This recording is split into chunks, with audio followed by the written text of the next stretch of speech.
Apologies firstly for being a little bit late. We do have some connection issues here today, but I believe that we've actually kind of worked through them. So if we go a little bit out of sync or whatever, it's probably to do with the connection, but we'll try our very best. So welcome and good afternoon, everybody. My name's Neil. I'm a wellbeing coach here at Isseropia, and today I have with me April, who's also a wellbeing coach here today.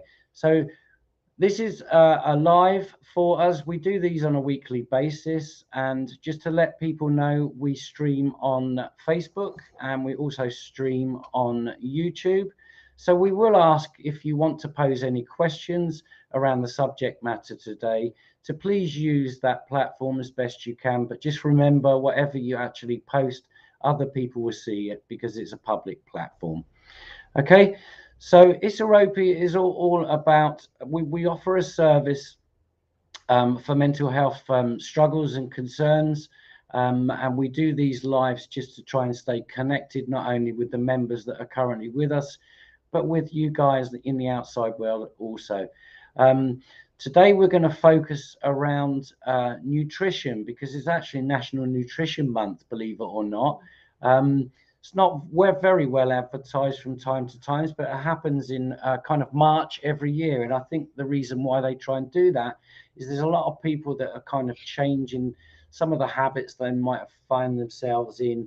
You know, you see lots of things about changing your exercise and changing the way that you might do routines day to day, creating excitement in your life. And one of the things that is really, really important is nutrition. Nutrition helps us not only from our mind, from our body and our soul, and there's lots of other reasons why we should be quite mindful of having a nutritious diet. Myself and April today, we've had a discussion kind of outside of this, and we've come up with a couple of things that we both kind of questions ourselves around. So there's going to be a couple of questions that we're just going to pop on and we'll have a talk around them. And I believe that I'm actually going to have a taste test a little bit through this, which lovely April's kind of enticed me to do, which I'm more than happy to do. So again, any feedback that you have, please post it as much as you can. We will try and keep an eye on the questions that come through, if anything does, and we will kind of recognize that you've posed that comment. And if there's something that we can kind of give you some ideas around, then we'll pick that up and go from there. So as I said, we are coaches. We are not medically trained in any kind of section, but we are coaches, and we come from a kind of situation of lived experience. So for instance, I've had mental health struggles throughout, my late teens right through to where I am now.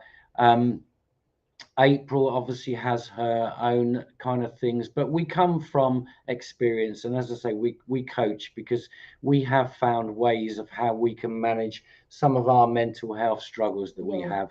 And that's not just nutrition. It could be a whole host of things. But today we're going to focus on nutrition. So what I'd like to do is we had a conversation before of how we were going to kind of have this conversation around, and we're just having a bit of a discussion amongst ourselves, really. And the first thing that we kind of came across, or you did, April, was something that you found on the internet, and I think it'd be nice to share that. So Dr. Mark Hyman, he's got a podcast called The Doctor's Pharmacy, and it's a really relevant podcast to nutrition. And he says that eating is the most important act we perform every day. It's an act that connects us to nature, ecological cycles, biological functions, and of course one another. We are part of a great web of nature that provides the raw materials for creating a vibrant, healthy life. So it's good to have that mindset.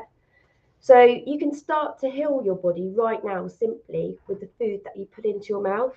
It's really that simple. So us having this conversation is going to hopefully re-spark something in you. It has for me, especially. So yeah, I mean, it was quite an interesting one for me because I've not really focused too much on a nutritional diet. I think one of my key areas was identifying first that I needed to have a structured diet for for definite. But then talking amongst the team, and especially you, April, I've started to think about things where I can bring certainly more nutrition into my diet, and there are quite simple ways of doing it.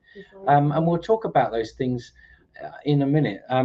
Because I think April and myself have come up with some really good ideas, because a lot of people struggle in different elements of bringing nutrition into their diet.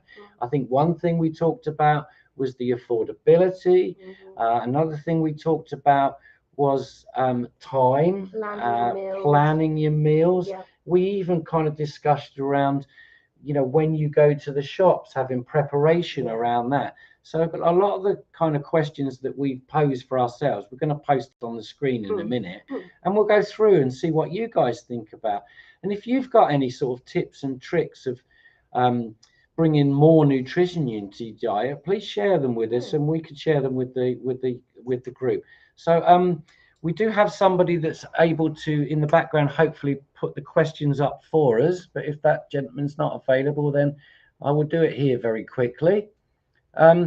So this was one thing that we kind of had quite a good discussion around, wasn't it? And I said, I want to bring more nutrition foods into my diet, and I was really inquisitive. I wanted some ideas, because I found I was struggling initially with having a diet, a structured diet. But then, we're starting to realize the benefits that you get from nutrition.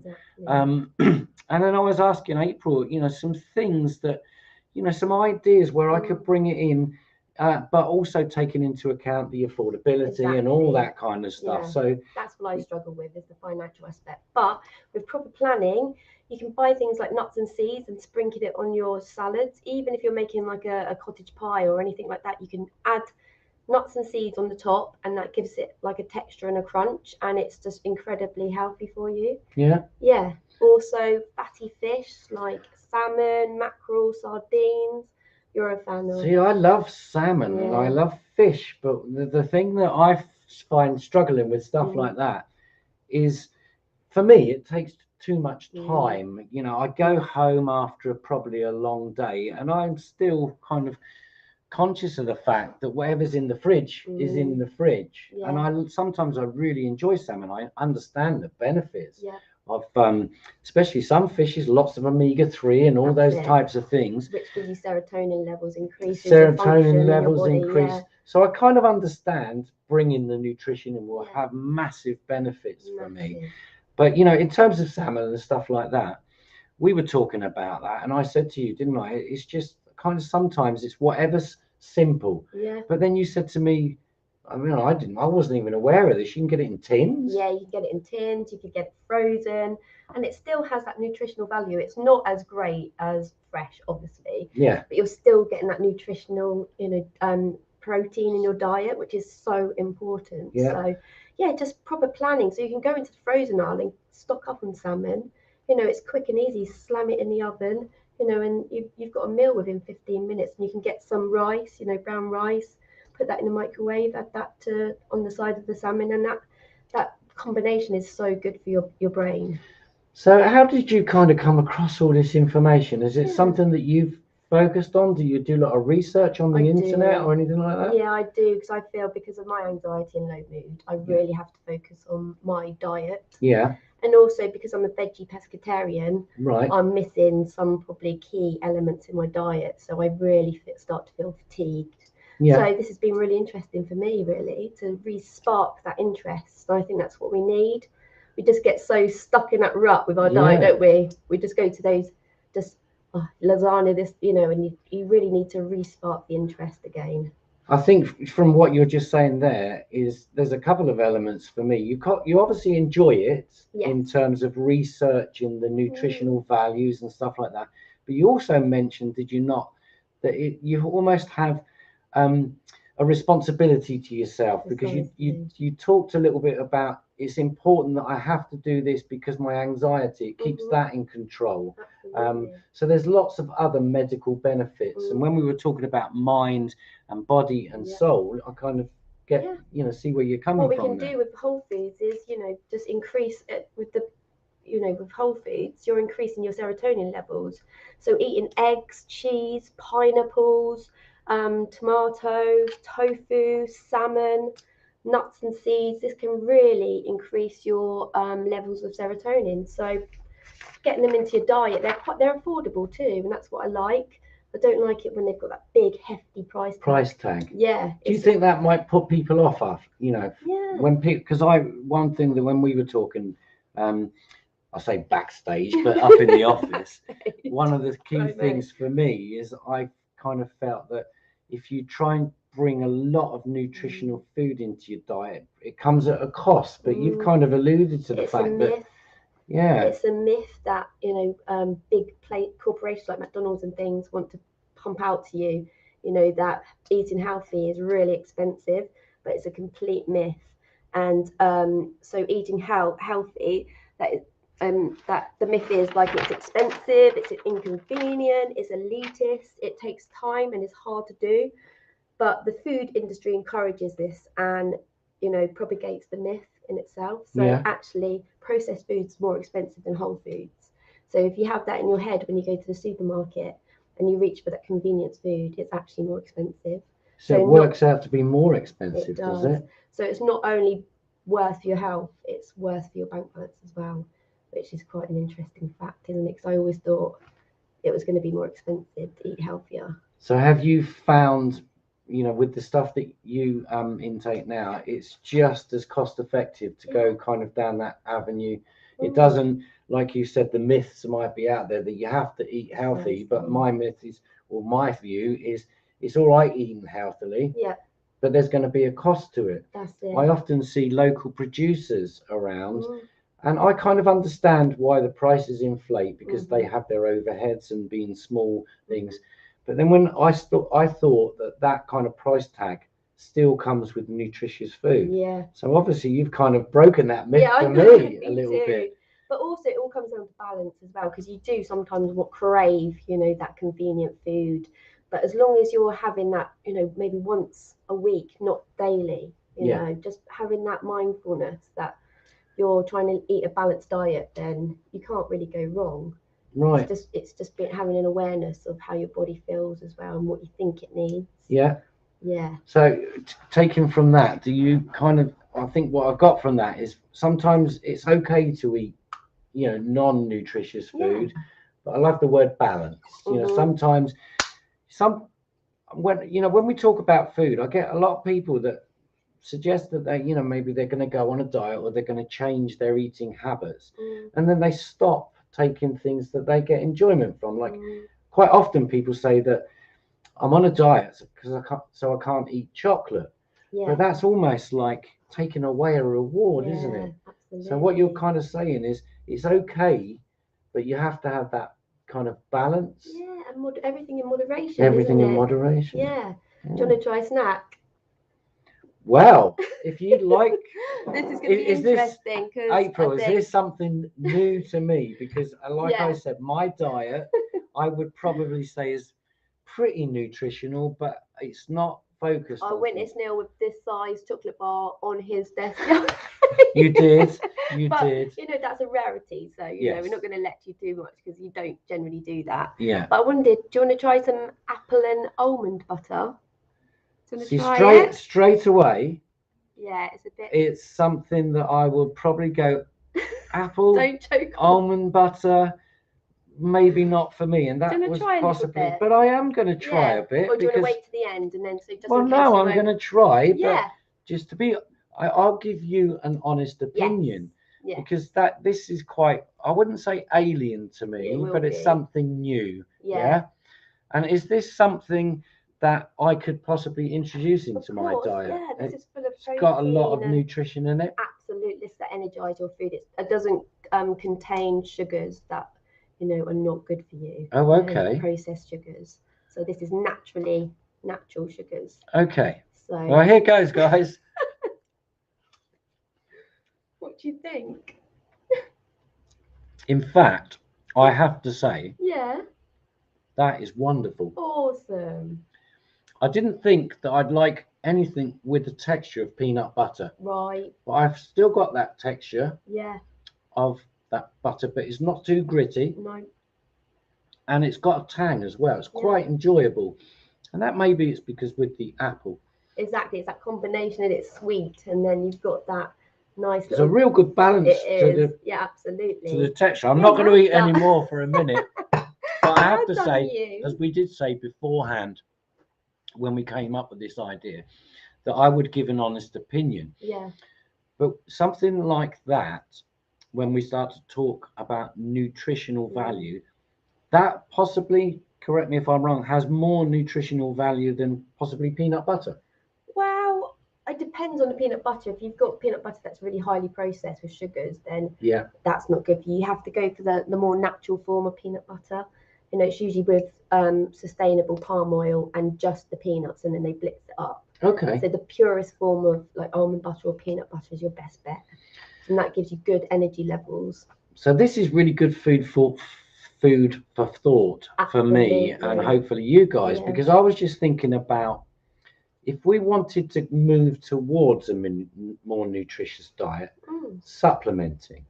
So with something like that you've just got me to taste, would that be a good supplement for something like peanut butter? Because you said about if it's processed too high and it's got Yeah. lots of sugars, that's going to be more beneficial nutritionally for me, isn't it? Yeah, but I think that's just a variety of if you've had peanut butter all your life and you try an almond, it's just a new thing to try rather than the same sort of ingredients. It's got a different taste. So, you're adding something new to your taste buds. Yeah. So bringing that excitement back, really. Is there any more kind of tips that you could give me where I could kind of supplement things? Well, I suppose, just buying, always have maybe frozen fruit and veg in your freezer so that you can add, defrost some fruit and put it on your oatmeal in the morning. That's really good for you. Porridge, sorry, it's an American. And also, yeah, loads of veg, because in fact, frozen veg still has, good nutritious value. So just having that, because what they generally say is that your plate should have half veg, a smaller, 30% protein, and then the rest carbohydrate. So just having that sort of map in your head and having these things accessible in the freezer is really beneficial, I think. Yeah, that's quite interesting because we do talk a lot about healthy and balanced lifestyles in our workshop, and that was all about carbohydrates and fats and stuff like that. Yeah. And one of the key things in there is like supplements and but you touched on one little thing is because I want to, let's just say, bring more nutrition into my diet. Do you think I'm going to have to start focusing on some other habitual things that I might do? I'll tell you the reason why I'm asking is a lot of my eating patterns that were out of balance I've addressed. But the reason why I got there was because I had particularly poor shopping habits. Yeah, me too. And I didn't have any preparation prior to buying foods.